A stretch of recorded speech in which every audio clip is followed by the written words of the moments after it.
الحمد لله كفى والصلاة والسلام على عباده الذين اصطفى أما بعد فقد قال الله تعالى أن الأرض يرثها عبادي الصالحون. ترجمہ: بلا شبہ ہمارے نیک بندے زمین کے وارث ہوں گے. جب سر میں ہوائے طاعت تھی، سرسبز شجر امید کا تھا. جب سرسر عصیاں چلنے لگی، اس پیڑ نے پلنا چھوڑ دیا.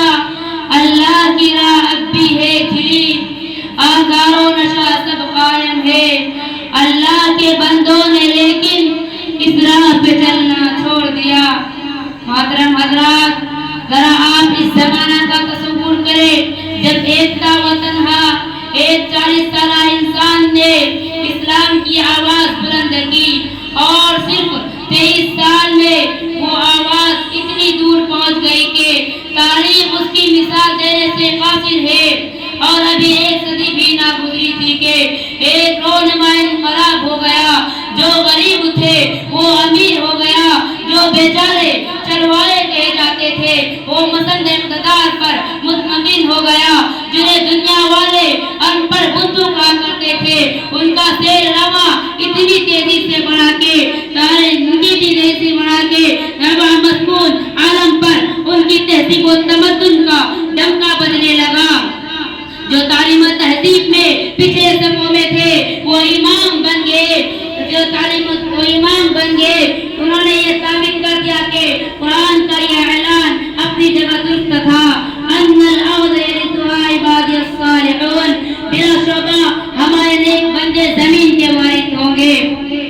مسلمانوں کے عروج کی داستان اتنی دلچسپ اور حوصلہ افزائی ہے جو آج بھی ان کو پڑھ کر روگٹے کھڑے ہو جاتے ہیں.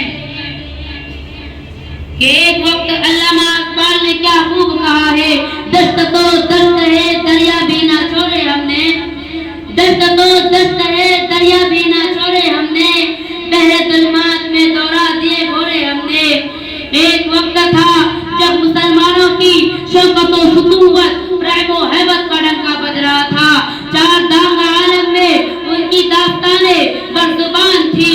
وہ نیک تھا، علم و دوست تھا، صاحب و صلاحیت تھے، موجود تھے، محبوب تھے، اور سب سے بڑی بات تو یہ تھی کہ ان کے دلوں میں خدا اور رسول سے اتنی زیادہ محبت تھی کہ جتنی وہ اپنے مال و دولت اور اہل و عیال سے بھی نہیں کرتے تھے. یہی وجہ تھی کہ وہ جدھر رخ کرتے ان کو فتح ہی نصیب جس سرزمین پر قدم رکھتے وہ ان کے قدم کو چومنے کے لیے بے قرار نظر آتی تھی. کسی نے کیا خوب کہا ہے: جدھر رخ کیا سلطنت زیر فرما، جدھر رخ کیا سلطنت زیر فرما، جدھر آنکھ اٹھائے مالک مسخرہ. مگر آج وہی قوم ذلیل و خوار ہو رہی ہے.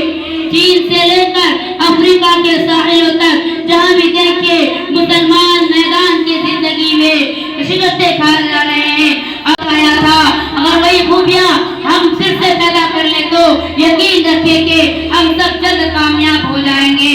آخر میں پھر وہی شاعر سن لے تاکہ آپ کے ذہن پھر سے تازہ ہو جائے. جب سر میں ہوائے